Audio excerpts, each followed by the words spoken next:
Welcome back to another episode of the Hit Podcast. My name is James Leighton, CEO and founder of Anderson James. This is the podcast where I bring you real-life stories from some of the most inspirational leaders of our sector. Today, I was delighted to be joined by Charlie Norman, Group Chief Executive at Mosscare St Vincent. We talk about Charlie's journey at Mosscare St Vincent, how she got into the sector, the MSV Way, and also some of the tips and tricks she would have at people trying to balance family and leadership. We also talk at length around mental health and some of the things that Charlie's implemented in her life to help with this. I hope that you like this episode, and if you do, I'd ask that you like and subscribe. Enjoy the show. Charlie, welcome to the podcast. Thank you very much, and thanks for inviting me, James. Good to see you. Yeah, you too. We had a couple of internet issues, didn't we, the last time we tried this, so let's hope this one's better. We did. Hopefully this one will work. So as I always start the podcast, I've done you an intro before the start of the podcast, but never quite do it justice. So for the purpose of the listeners, can you just give us a brief introduction to yourself? Yeah, certainly. How far back do you want me to go? Oh, as far as you want, honestly. As far as you want. Yeah, I won't give you my life history. So as you said, I'm definitely Charlie and not Charlotte, apart from on a Sunday when my mum's telling me off. And I'm very lucky to be the Chief Exec of Mosscare St Vincent. And I'm also a mum. So I think those are my two jobs that I have. So I've been Chief Exec for about 10 years now. Actually, I think this week. Right. So, and I've been in the sector for about, 33, 34 years. Wow. So a long time. Obviously, you're going to look at me and think... honestly, I do. I'm thinking, really? So housing is pretty much what I do. It's very much in my soul. It sort of fills my soul every day. It's not without its challenge, but I'm very driven by the fact that, and I know everybody says this, but genuinely mean this, that everybody should have a decent home, and not everybody does. And home is everything, isn't it? It's like your springboard to life. And it's like Maslow's hierarchy thing. You've got to have your shelter and the things around you that you need as a human being. And home is one of them. And you can't have a fulfilling life if your housing situation is precarious or dangerous or unsuitable. So that's what drives me to sort of keep doing what I'm doing. And I love it. So, amazing. So that's me. And how did you get into housing? There's always a story of this. Did you fall into it? Did you choose it? Like what was the background, that was 30 years ago? I bet the proportion of people you ask that question that say they fall into it is about 90-odd%. Yeah, 100%. I don't think people went through uni and went, I know, housing's the one for me. So sure, there's some. One of my best friends, John, did a housing degree at Bristol University, Wow. Worked in housing, and then he scarpered and went to work for the National Trust because he didn't like it. So he deliberately set off on that path. So much like everybody else, I fell into it. I wasn't sure what I wanted to do. I do remember I was very, very close to my dad and John Norman, who sadly I lost when I was 21. He was 53. But I remember watching a documentary at junior school and also going home and discussing it with him. And I'll always remember this documentary. And it was a journalist at the time who was sleeping rough on the streets for a few weeks, and then they sort of like followed his journey in doing that, and nothing like that had been on the telly, and it wasn't after that for a long time. So and I really do remember that being, so it hit me hard. And my dad would often talk to me about career choices later on, and he talked to me about being a social worker or doing something that was about supporting people. So, but I wasn't that organised, and I didn't sort myself out in that way. So I fell into it like everybody else. I've done a little bit of everything. So I started my work in a temporary post in a contact centre at Salford Council when in the housing department, and then just like fell in love with it. I did a bit of everything. I've done lettings, I've done rent arrears, I've done call centre repairs. I've moved on to sort of like more specialist areas like regeneration and development. I had a stint at as well. And worked with Salford Council for 4 years in brilliant areas. Loved working with the council. And I got a chance to go and work in Vancouver for 2 years. And I worked in planning when I was in Vancouver, which was brilliant. And it was just an awesome lifestyle. But as I'd said, I'd lost my dad about a year before that, and it was just really, really difficult for my mum, not to be around my mum, basically. So came back, and I went to work with housing cooperatives in Merseyside with CDS as it was then, and it's hard to track up the names of all the organisations. I was going to say, we should have a game of it. Should we exactly. Housing bingo. And I worked with housing cooperatives. There was 30 odd of them at the time, and I sort of managed the team that looked after the management services for housing cooperatives, and they were fierce about managing their homes. There were some large ones. We worked with some BME associations like Pine Court and Steve Biko, and small housing cooperatives that ran like a lovely oasis in the middle of, Granby or Totster. I loved working in Merseyside. I was there for about 9 years. It was just superb, and I learned a lot from those cooperatives about being in charge of your own destiny and about proper engagement and coalitions of the willing working together. And then when a merger happened, because I was working in Liverpool and lived in Bolton at the time, I decided that I probably would take redundancy at that point, which was a really, really difficult decision for me to take. Yeah. And I'm glad I did, actually, because I ended up not so long after that, becoming a single parent. My daughter would have been about 6 at the time, I think, and that was really difficult, actually, being a parent in a 9-to-5 culture as it was then. It's not like that now, is it? No. With all that travelling, and wanted to do the best at both those jobs of being a mum and working in housing. So, and then I applied for the role at St Vincent's, as was. I became the area manager in the Rochdale office, which again was absolutely brilliant working in Rochdale. I loved it. It's such a sort of diverse and rich area. I loved it. And then I think I just characterised my career path as never making choices or thinking, right, the next step is I'm going to do this and then I'm going to be that. And I literally have just sort of like worked really hard, but more than that, just cared about it and cared about what we do.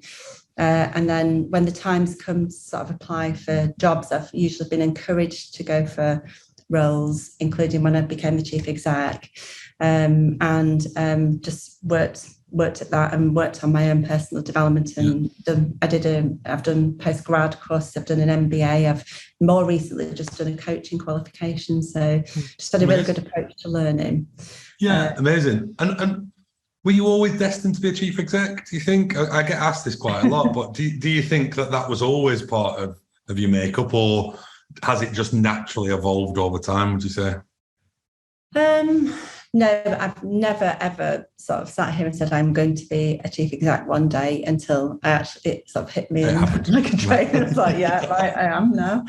I've always very much been on the side of sort of like doing the very best we can for our customers and communities. Very driven by that. Don't always get it right, like many organisations, but definitely, come from that angle and that thing about caring about the organisation. So I became operations director, and then when Peter retired at St Vincent's, which is about 10 years ago, I was very much encouraged to go for the role. Went to an open market recruitment process, and the more I got into it, the more I thought, I really do want to do this as sort of like, to steward this brilliant organisation into the next chapters.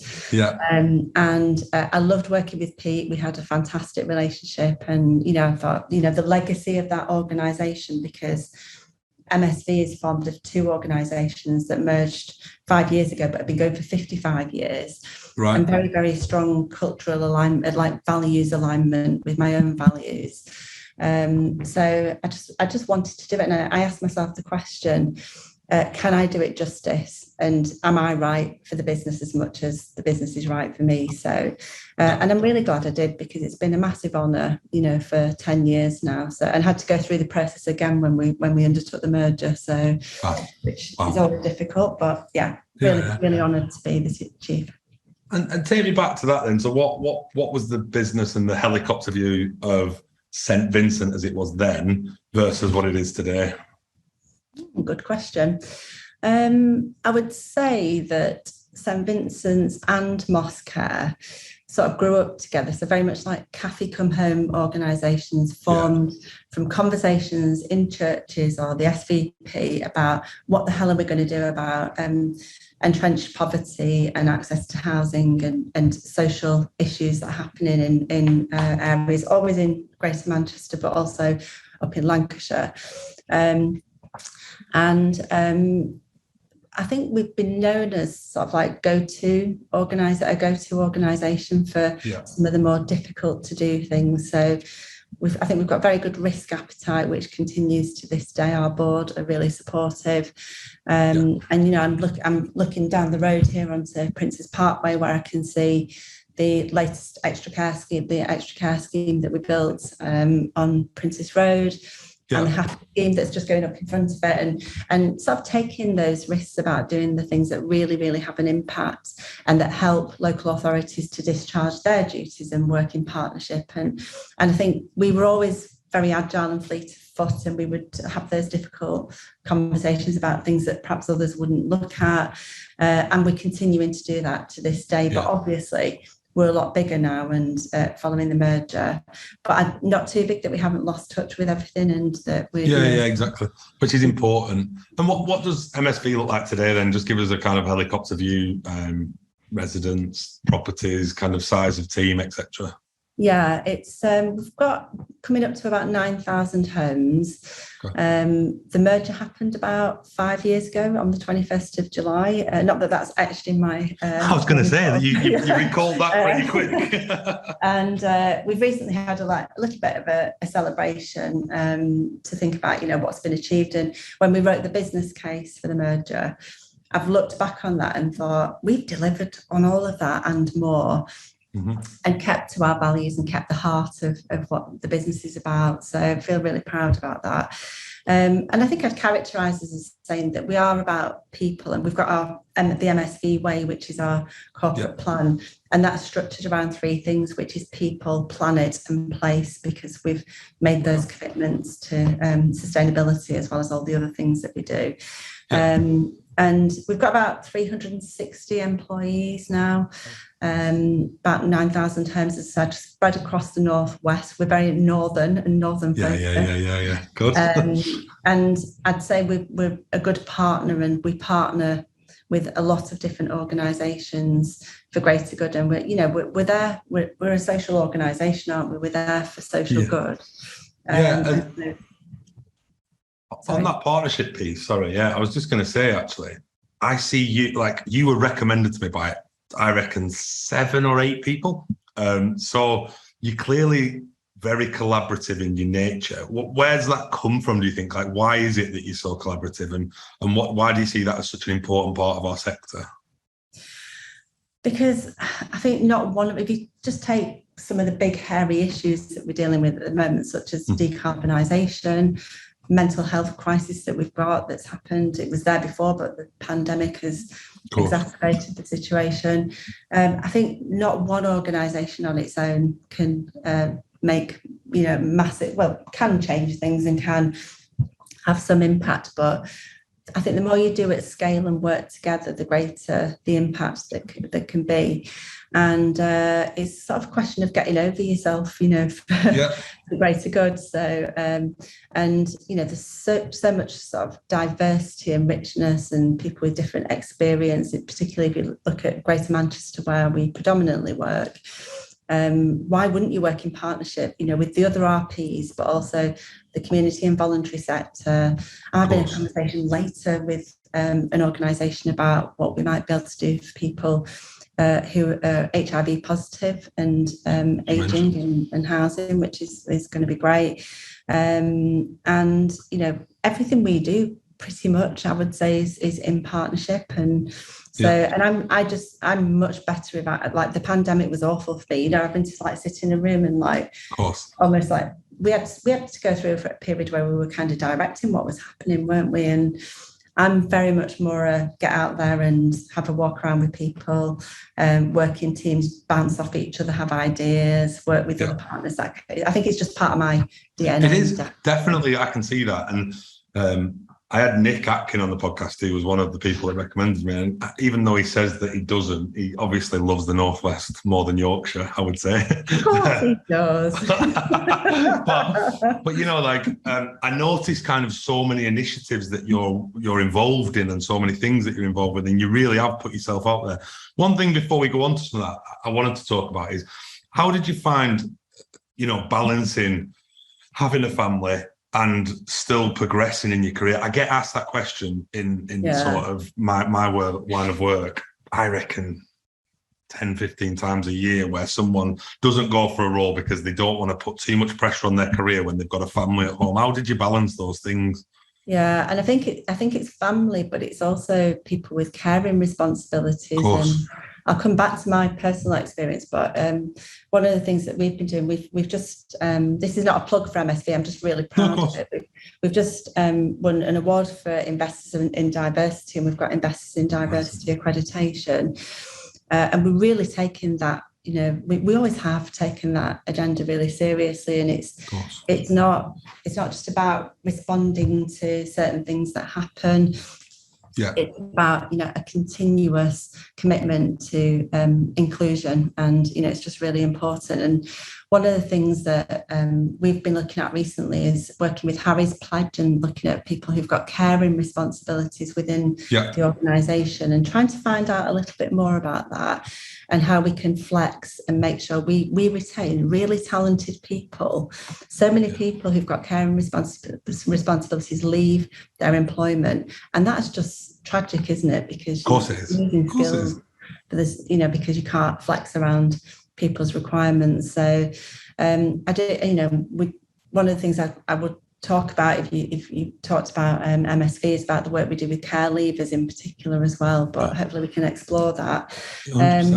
But yeah, when I talked to you about the Liverpool example, where I was going back and forth from Bolton to Liverpool, which was just a horrendous journey. And it's just got worse, hasn't it, the traffic? I was hoping after the pandemic that we would back to full force now, isn't it? Definitely. And I remember being behind the wheel, dropping my daughter off at nursery and school, and she went to nursery and school in Urmston. And then going to Liverpool and there was a 9 to 5 culture, and if you walked in at 5 past 10 past 9, it was like, you know, you got like what I call the Gary Neville stare, you know, like a bit of a sort of and it's not to impugn that organisation, it was just the culture at the time, you know. So because I loved working there, but then also conversely getting on the motorway and going back to pick her up and being 10 minutes late at nursery and then getting charged for that and all of that. And and the look you got off when you're picking your daughter up late at nursery. There again. But I always remember very specifically, and if I don't remember, my daughter reminds me still to this day, and she's 25 and she's wonderful, my daughter. But she got an award from the Mayor of Trafford for an art project she did when she was at infant school. And she was really proud of herself. She's an artist to this day. She's up teaching art in Scotland. Oh, really? And yeah, she's brilliant. She had this award from the Mayor of Trafford, big deal, you know, going to collect the award. And I had a meeting in Liverpool. I can't for the life of me remember what that meeting was and how I thought it was so important at the time. Of course. But I'll always remember missing that award ceremony when she picked up that award, and she had to go with the grandparents because I couldn't go with her. And she berates me to this day about that. And I can't remember that meeting or, you know. No. Right. So I hope that my experiences, because I was a parent during the time and a single parent for a long time, my experiences of not working in a flexible culture just drive me very much to make sure that we do have that. The same. The same, I would say. And our organisation is now built around flexibility, because I don't want people to feel they can miss sports day and that's acceptable. And I don't want them to miss the key milestones. How did you used to deal with kind of the mum guilt? Like, I get asked that question a lot, because you do miss some life experiences to further your career. And, you know, people are really torn between forging a career and forging a family, because they feel like there's an offset between one and the other, which it doesn't need to be that way. But, you know, like you said, back in 10, 12 years ago, it was very much 9 to 5 culture. Yeah, So you are missing some of the things. But how did you deal with some of them experiences, and how did you reconcile that with yourself? To be honest, James, I think I just felt guilty whatever I was doing. Yes. Guilty when you're at work because you're not with your family, and then guilty when you're at home because you're not focused on work. And of course, so I guess taking support from other people is really important, and having a word with yourself every now and again, and realizing that you can't do everything, and have that chat with yourself. And I think people reaching out for mentors and coaching and advice and support from others is really, really important, especially if people have got similar lived experience to you as well. I just tried to organise my life. I think working parents can be some of the most organised people in your business because you've got all these priorities and compartmentalisation of things in your life. So, and we are the best sector in the world, right? For flexibility, maternity. Yeah, we really are championing. We are brilliant. And it's been a long journey there. But I think, how much do you think lived experience for you throughout your career has made the leader that you are today? So, how much of that has driven some of the decisions you take as a leader now? Yeah, that's a really good question. I think, we're all formed of our experiences, aren't we? And you've got your inner drivers and things that are part of your DNA, but then a lot of it is about conditioning, isn't it, in your experience? So I think, I hope people would describe me as somebody who's empathetic as a leader.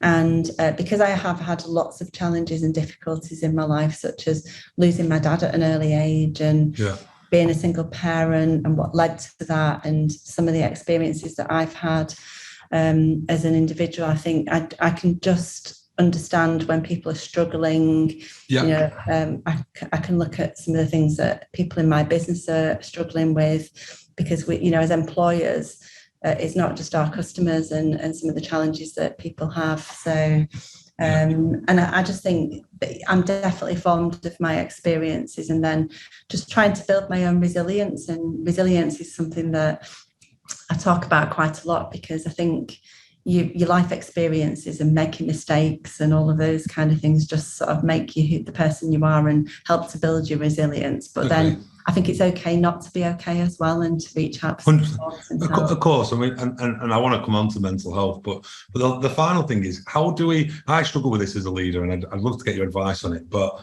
how do we make sure that we encourage people to take that flexibility and do all the things that we say, rather than it just become policy? So, one thing I struggle with is people will always follow their leader, i.e. they'll see that I come into work every day, I do these things, and whilst I'm saying that we're a flexible organisation, they might not believe me. But what's the best way of us making sure people do feel comfortable at taking time out, do feel comfortable to talk to you as a leader? How have you done that, and how have you got on with that in your career today?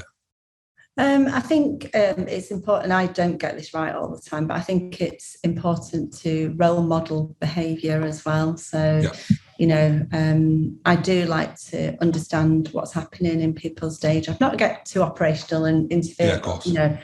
Get out with people doing the job and understand the challenges. But also celebrate with people, because we talk about issues a lot, don't we? But there's a lot to celebrate, isn't there? So I had a brilliant experience recently where we've recently become a couple of years ago became a hate crime reporting centre. And we ran some hate crime reporting sessions, and one of them was in Rochdale. And I just happened to bump into some girls from the Islamic school in Rochdale. And they asked me some of the toughest questions I've had, much tougher than yours, to be honest. You need to get some of them. Oh, here we go. You said it now. And it led to one thing to another. And I went to speak to them at the school with some of my colleagues who were involved in community projects and Positive Future. We run this Positive Future service. And And, I was looking at all the girls and I was telling them about my career journey and some of the personal challenges that I've had and what have you, and talked about work-life balance and about, becoming a good role model and all of those things. And I just looked around the room and I said, I'd like it if one of you girls was in my job in, say, 10, 20 years or something. And one of the girls just put a hand up straight away. So that'd be neat. It was brilliant. Amazing. And they came to do work experience with us for 2 weeks a few weeks ago, and they just had a blast. They worked with some like content marketing and all that. And so I think it's just opening yourself up to listening to others and sharing your experiences, but trying to walk a mile in other people's shoes, that kind of thing. Well, it's like you said, when it might have been offline or online, but you said about you sometimes got with your team for walks rather than being in the office, and that does encourage the right behaviour, doesn't it? That does encourage that it doesn't have to be the formal way of sat at a boardroom or sat in a meeting room to discuss things. It's sometimes better to get out in the elements and experience different stuff, I think. Well, I was really fortunate to meet this lady called Gilly, who's a climber, a couple of weeks ago, and she was talking about her experience of well, she just has some really sort of deep personal tragedies in her life, which won't share here, but and her means of dealing with that was to sort of do extreme climbing, for which she got completely injured very badly. She was in a full body cast for a year. And then she's just recently started running a festival in the Lake District for people to be in touch with the elements, as we said. And I love nothing better than a walking, talking meeting rather than sitting in a room. And so it really appealed to me what she was talking about. So the festival's about usually women, but not exclusively, to get out of the comfort zone and do something and try something and be brave. And I think you asked me about my career path. I think one of the things that I have done is just tried things, even if they're out of my comfort zone. And if somebody says, like, does anybody want to do this, including yomping up a mountain or abseiling or doing a piece of work that's really seems really difficult, I just put my hand up first and then go, oh, shit, right, I'm not going to do that. I'm going to have to deliver that now. But really sort of took on lots of opportunities and been brave about some of the decisions I've made. But she also does this wild water swimming that everybody's got into recently. And it was brilliant because she was talking about how accessible that is. And she runs sessions where everybody lives near an open piece of water somewhere, don't they? And if it's a case of putting transport on, then it's something that I'd like us to look at. Of course. But she and it's that thing that, and there's empirical evidence now, like scientific evidence, so that if you immerse yourself in cold water safely, obviously, for a set number of minutes a week, the benefits that can have to your mental well-being and your physical well-being. But also it's that thing about being connected to nature and challenging yourself and doing something different. I just think it's really important for us to sort of like explore the world and see what's around us and to be part of nature, as well as just like, the humdrum of normal life. She was very inspirational. I loved it. It's amazing. And as we just go back, because I don't feel like we touched on it enough, but you mentioned the MSV Way and the 3P. Yes. Talk me a bit more about that, kind of what drove that decision, and why was it so important for you to get out that MSV Way and the principles of it? Yeah, so we talked about that. It was the first corporate plan we developed post-merger, and we called it the MSV Way because, as is always natural with a merger, people would say, well, we do it the Mosscare Way or we do it the St Vincent's Way, and we call, no, it's the MSV Way. And so we always talked about one particular thing with the MSV Way, and I think it does hopefully epitomise what we are as an organisation, and that's doing the decent thing. Just whatever you're doing, try and do the decent thing. And it sounds really, you can get really carried away, can't you, with all like the sexy stuff. Of course you can, yeah. An ambitious development programme, 1,700 homes. But we've always said that it's about what we do for our customers, and the sector's in the spotlight at the moment, isn't it, for some cases where that hasn't happened. And so getting the basics right, sticking to the knitting, doing the basic landlord service and doing it well. has been part of that. But also we've had, quite a few objectives within our plan, which are about less or fewer people or no people who are rough sleeping and homeless, supporting people with their life opportunities and life chances, because we're so much more than just a landlord, aren't we, in our sector? So and we've got this set of values which were very much designed by the business and by our customers, colleagues, stakeholders, and the values are around doing the decent thing and being flexible and open and transparent, trusting people and taking personal responsibility. And I think that taking a dip in the cold water is about taking personal responsibility for your own well-being, that kind of thing, and then working inclusively and being kind. And so we've all of that I think about, the work we do as a landlord is really critical, and being an investor in place and communities. But we've also done so much more. I've talked to you about the investors in diversity, because we're very lucky. We work in very, very diverse and culturally rich areas. So that's really important. And then we've always, through thick and thin, funding streams can come and go for revenue support for supported housing, but we've always stuck with that. It's about 17% of our business is supported or independent living, and so we've got 3 foyers now for young people. We started our first one about 23 years ago.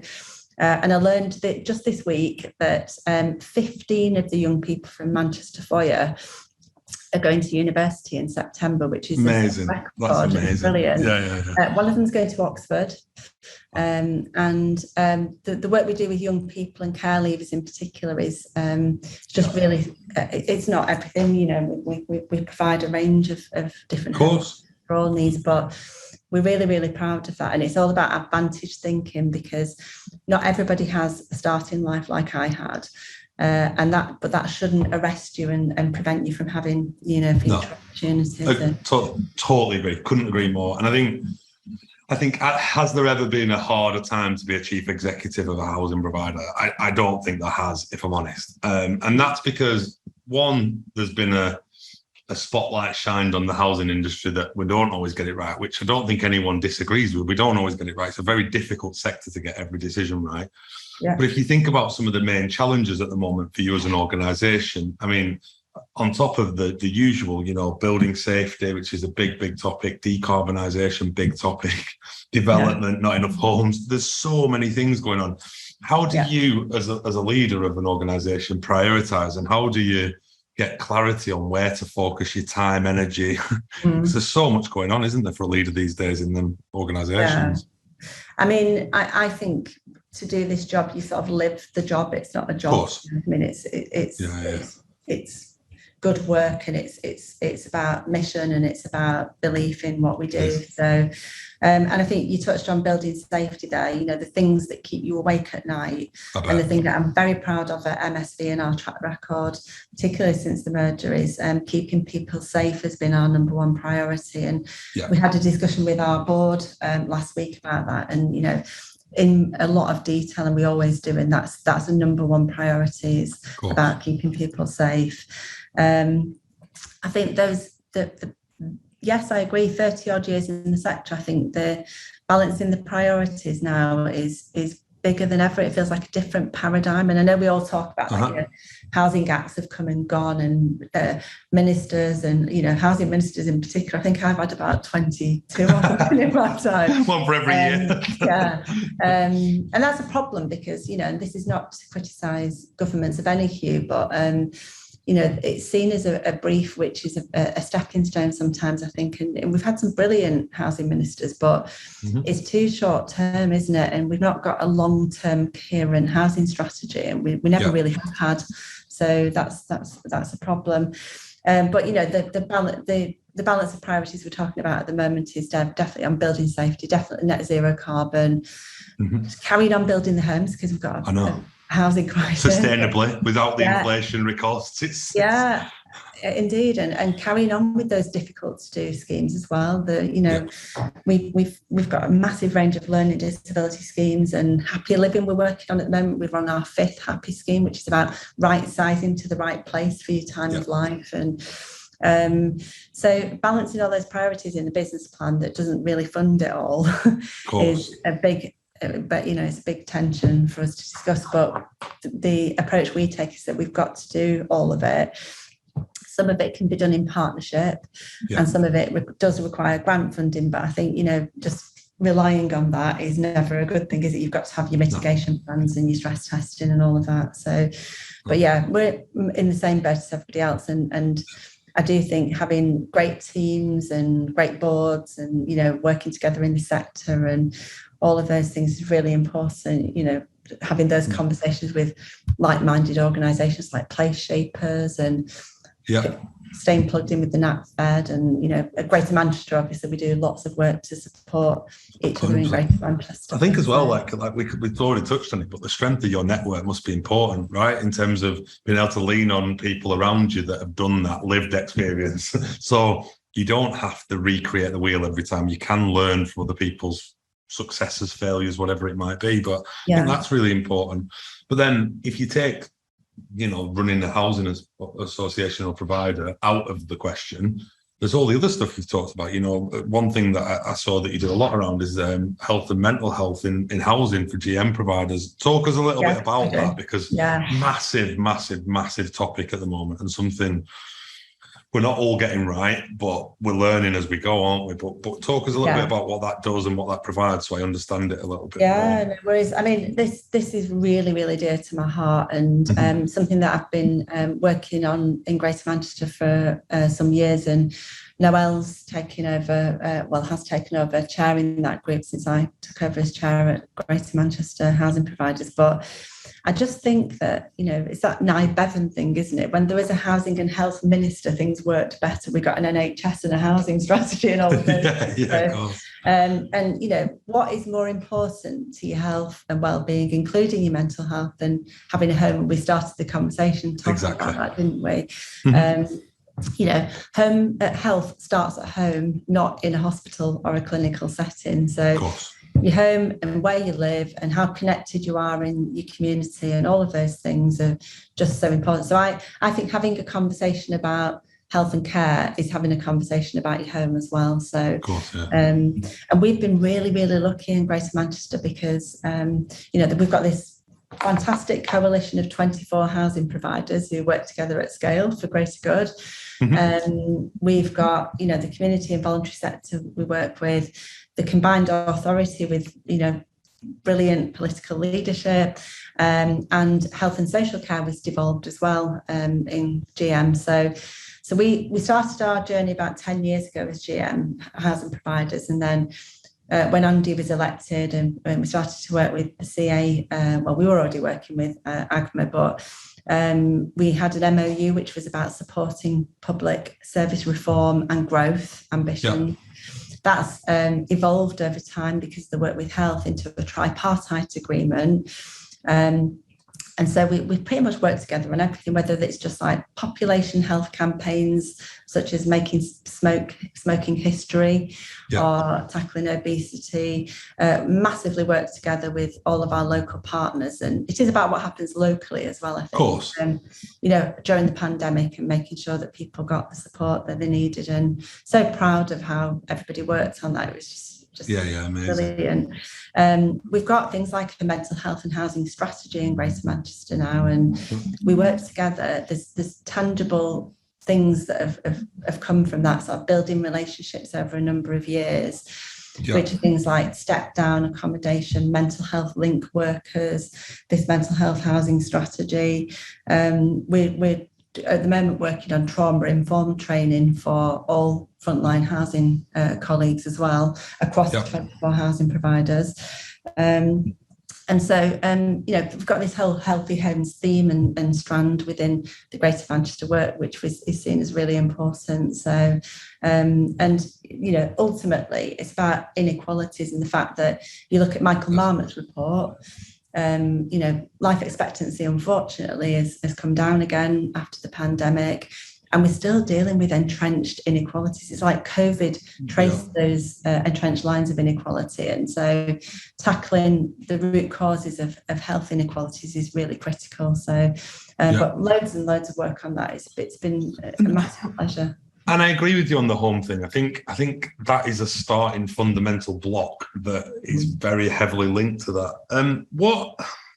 What could the sector do more of, do you think, to try and support, better mental health of our residents, tenants, and what more can we do on a more local level to just to try and dispel the stigma for a start, because that's one part of it, but then also some like tangible things. Because one thing you mentioned is about, I love the journey of Housing Me. So we get someone housed, we give them a platform to set their life up, and then we give them the skills and training and development that they require and want to go and get a role. But all these roles in the sector that we're not filling, and you think there's so many great people out there that we probably just need to retrain, reskill, whatever. But what else do you think we could do as some of the simple things to help people with their mental health and well-being?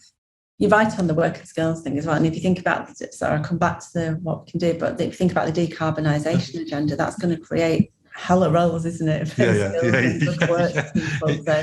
And more interesting roles for the next generation of talent as well, because, definitely money's gone out of the mind of most people. I was saying this on a podcast the other week, that if I was to ask people their top 3 things now, and I'm talking generations here, but the next generation of talent, not bothered about money, they're bothered about the planet, they're bothered about decarbonisation. And so we've got such a brilliant sell on the sector now. Yeah, absolutely. And I've been reading this brilliant book, which is called The Good Ancestor, which is about thinking in terms of generations and sort of cathedral thinking, and thinking about the impact of what we do now on future generations and their well-being. It's really good. I very much advise it. Amazing.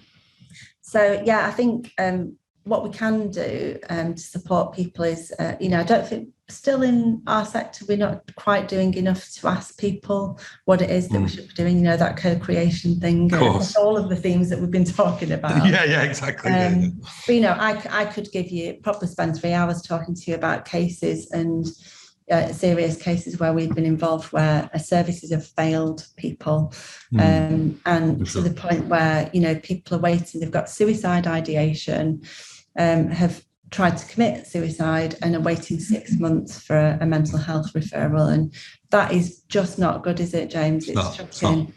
And that's resource. What is the reason for that? Is it resource? Is it? Well, and again, I wouldn't sit here at all and criticise any of colleagues who work in mental health, because they work incredibly hard.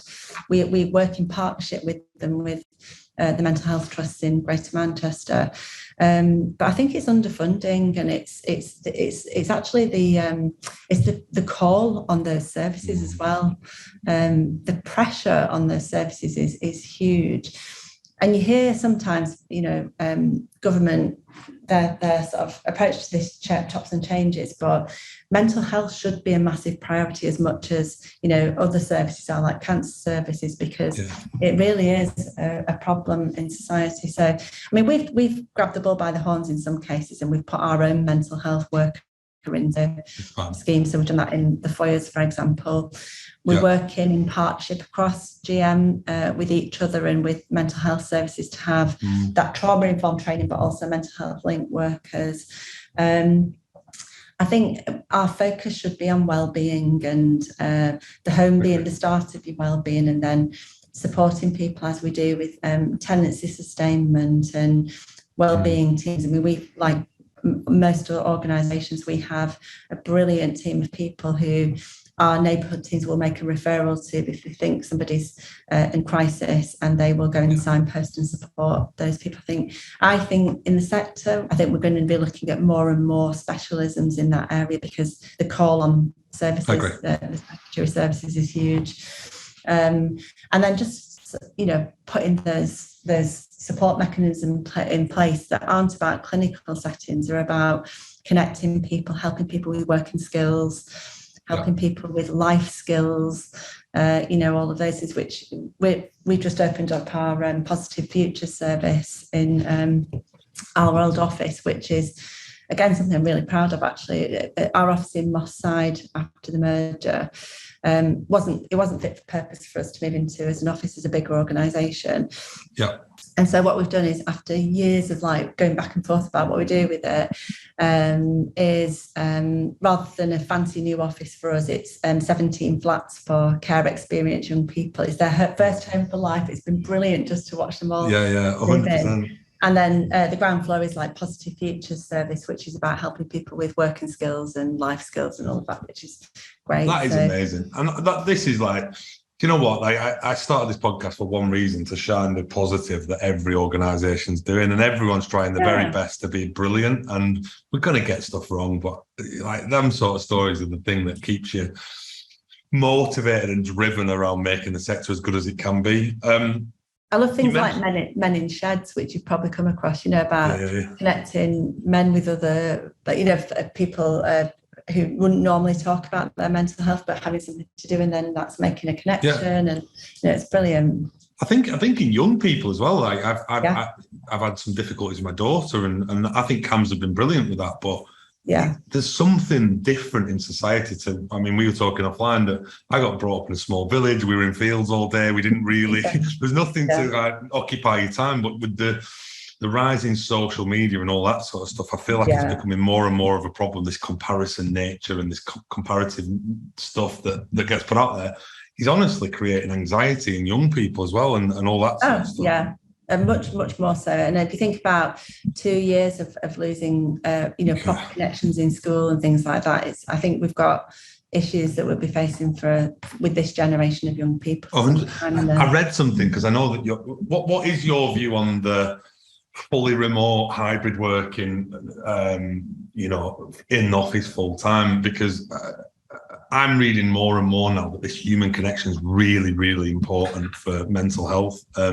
What's your view on MSV as an organisation, and coming out of the pandemic now? What have you created in terms of your working model? Well, I think first and foremost, people need people, don't they? We're sociable creatures, aren't we? So we were very agile anyway as a business well before the pandemic. We had everybody set up as like home starters with the right kit. We found it really easy to just switch overnight, when Boris ordered all to stay at home. And I think we've got a range of different services. So we've got colleagues who day in, day out carried on going out and entering people's homes to do jobs, with people who run the foyers and the latest living schemes and supported housing. And their flexibility is not, we can't offer as much flexibility because it's a service mission that you need to be there for people. But we do try and offer as much flexibility as possible. But we came back after the pandemic. We've reconfigured even further what we do with our spaces. So we went down to half the size of our head office, which has saved a ruck of money that we can now invest back into customer service. That's paid dividends. I was a bit worried, I have to say, when we came back, and thought, oh God, if we get a big rush and it's almost like musical chairs to get us somewhere to sit. But that's really paid dividends. And so we've very much gone with the approach of you can either do your work at home, do it out in the community, because we're a community organisation, or meet someone off-site, walking meetings. Yeah, exactly. I do firmly believe in the philosophy of work is something you do, not somewhere you go to for a lot of people, but that isn't the case for if you work in a scheme or whatever. And flexibility, I think the more flexibility you give people, the more you get back and trust people with that flexibility. I've always had that philosophy. And so our 3 spaces, if you like, in Stockport, Manchester and Trafford, at hubs now, so people can use them to touch down and collaborate with each other in team sessions. But we have encouraged people to come together in teams and see each other every now and again, but not be too prescriptive about what people do. And people get into their own rhythms, don't they, of how they do. But what about those, struggling or that might not reach out and say they're struggling? But how do you keep connected to your leadership team? How do you make sure that you at least encourage that connection, because I imagine some people will feel isolated, but how have you gone around connecting your organisation? Because I've found it difficult, but I believe in flexibility, but I've also found that I've missed leadership meetings. Being able to get people together in a room sometimes is more difficult. Yeah, I mean, I remember when we could do, we did come together with the leadership team. We always have like a quarterly summit with all the leaders across the business, and then we have SLT meetings, and we did come together as soon as we could in person. It was lovely. It was just like, I remember the first one. I don't think we talked about business, to be honest. I think I know, it's brilliant, isn't it? And you can't really beat that. I mean, I think where you had a relationship beforehand with somebody, it was quite easy to flip onto Teams and keep in touch with that way, because you've already got a relationship. But what about the new starters and people who've not had a chance to make those connections? And of course, we've carried on with all the stuff that we used to do, like coffee mornings that I would do with new starters. I did them online, but I'm now back to doing them in person, which is great. Yeah. And making sure people are touching base either on Teams or by telephone. And as soon as we could, even when we hadn't opened the offices, we said, like, go out and meet people, go for a walk. And I've had some random walks in different weird places, like including the churchyard in Morley one. And just make sure that, you are picking up if there are any issues with people through employee assistance programs and support. And we've got this Ambassadors of Hope line that we've got, and mental health first aiders, and all those things that organisations do. And we've just done a survey of like how we've come back and how's it working for everybody, and if we need to flex again, because we'll just keep flexing. And one of the things that really helped people was all colleague Q&As on Teams, which we've some of them been fun. We've done loads of like quizzes and stuff like that, but we've also always kept people informed. And I would argue that we're more in touch in that way than we were before, because it's an easy way of getting people together, isn't it? And talking about the key priorities. And chat is good for people in Teams, because not everybody likes to put their hand up in a big all colleague event, but of course. I think I agree. I think I do more Teams meetings than I do phone calls these days, and it used to be a lot more phone calls. But I don't miss driving out to wherever, some service stations in Sandbach to meet people. Like, it just that just feels bizarre now. Like it would never happen. And going to London for a 1 hour meeting. I can't believe we ever did that and thought that was a sensible thing to do. But I do think that the human connection is really important, and I've started to realise that more and more. Few other things I just wanted to cover before we wrap up is decarbonisation in the north. Obviously, it's going to be a main headline for a long time now, but where do MSV stand around their targets, and what are going to be some of your main challenges, do you think, in your current stock? Right. Well, it is the topic of conversation, isn't it? As well as all the other things. Well, I mean, to be honest, I think the topic of conversation with that is the immediacy of the cost of living crisis at the moment, and energy prices, which clearly we're all working really hard to look at how we can support our residents with that, because it's horrific, isn't it? It's going to get worse in October, unfortunately. So, but I think this is about people, this agenda. It's about having homes that are comfy and cheaper to run, and no emissions, hopefully, carbon emissions. And like everybody else, we've not fully funded net zero carbon targets for all of our homes. We've certainly got everything factored into EPCC in the business plan, so that's great. And we will be able to fund reaching net zero carbon, but it's going to require things like the Social Housing Decarbonisation Fund and grant funding. And God forbid that gets quashed, with the new leadership in the leadership race, because surely not. We've got an opportunity as a sector, haven't we, to look at the art of the possible with what we do with our homes. So, but we've got the oldest and coldest homes in Europe, and it's worse in the north. You're a northerner as well, James. With 24% of homes in the north, and this is certainly the case for us, are these pre-1919 back of street terraces, and that compares with 20% nationally, and it is a particular problem in the north. And because we're a traditional organisation, we've picked up loads of those type of homes over the years, and they're brilliant. And most of them are, well, if not all of them, are in brilliant communities that you wouldn't dream of, not investing in them, but it's going to be really, really hard to treat them. So I think we do have to accept that there will be some properties that we can only ever take to EPCB and try and support people with their bills and what have you. But certainly, I mean, one of the biggest things we've done is been part of the Greater Manchester Housing Providers bid for Wave 1 of the SHDF, which is run by Colin McCunett for Viva. And great group of people, the assets people working on that at scale, because I think this is one of the things that we need to work at. We need to work on it as a planet, let alone in partnership with GM. Have we even got the skills? I keep thinking this to myself, like, have we even got the skills to deliver it? I mean, forgetting whether we get the money together to deliver it, I'm not convinced we even have the skill set yet. No, I mean, the money's one thing, isn't it? Because we calculated for the GM providers, there's 24 of us, that we needed 4.4 billion to bring our to net zero. And obviously we've all signed up to a 2038 target. Of course. Not 2050. But yeah, it's all about skills, isn't it? But that brings an opportunity as well. So, and we're all talking about retrofit, fabric first, whole house deep retrofit, all of those kind of things. I think that's really important.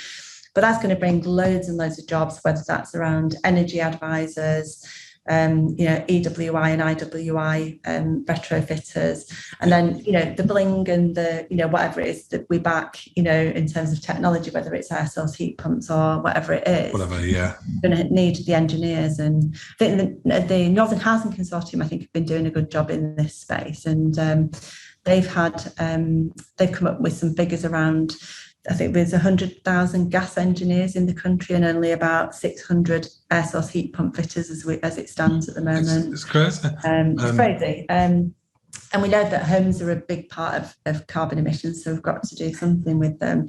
But I think the work they've done with their jury, they've got a sort of like citizens' jury that NHC have done, which come up with some ideas. And I think that's absolutely what we should be doing. And TPAS have been working really hard on this as well.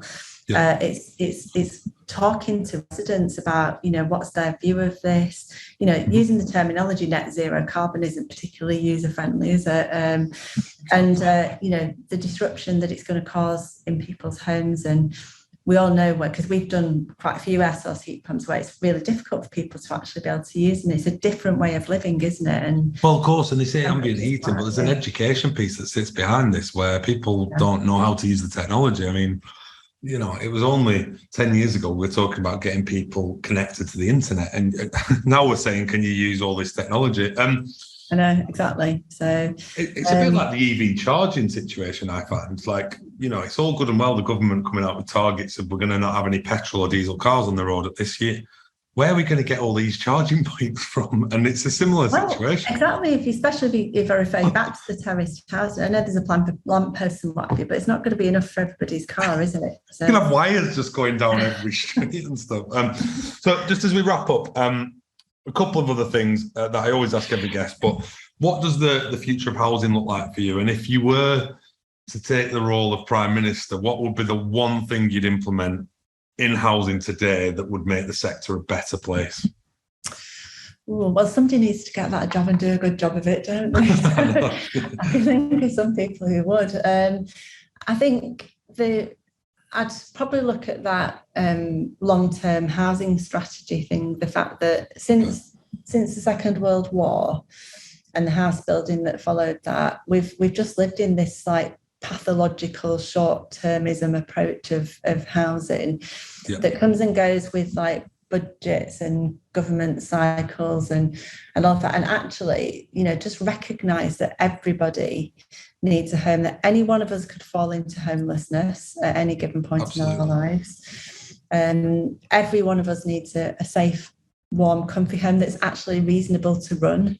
And then you can get on with the rest of your life and, the springboard to life that I was talking about earlier.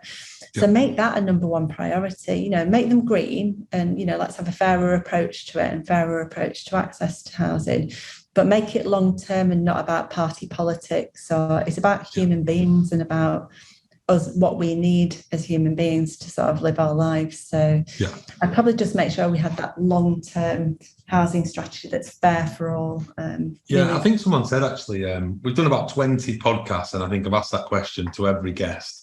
And I'd say 5 or 6 have said, take it out of the political arena and make it stable. Yeah. And then it's not a political football. It's just, this is the strategy. This is what we're in. Because I do feel like we are hard done by in the fact that it changes every 3 or 4 years and everyone has to change their plans. So how we're expected to do 25-year business plans, I've no idea. But you talked about social media before. I think what's been really interesting over the past few years is the rise in activism and people mounting campaigns for social justice. So, you look at Marcus Rashford and what he's done for school children. It's just amazing, isn't he? And he's absolutely amazing. Love him. And what's the lady who did the food thing? She was Jack. Oh, who was that? Jack Monroe. Right. Fantastic. So, and those movements are building around access to housing and green rights. I mean, about sustainability and about the planet and looking after it. And I just think that it shouldn't be political. It should be about a right that we all have. So, and maybe what you could do is ask the manager of the Lionesses or one of the Lionesses. Yeah. They seem to be able to talk about. Absolutely brilliant. It was brilliant. But, I think that whole thing about future generations as well linked to that long-term strategy. And just in Wales they have the Future Generations Act, which is anything that passes through the Welsh government has to pass the Future Generations bill and and it just makes you think longer term about the impact we're doing today.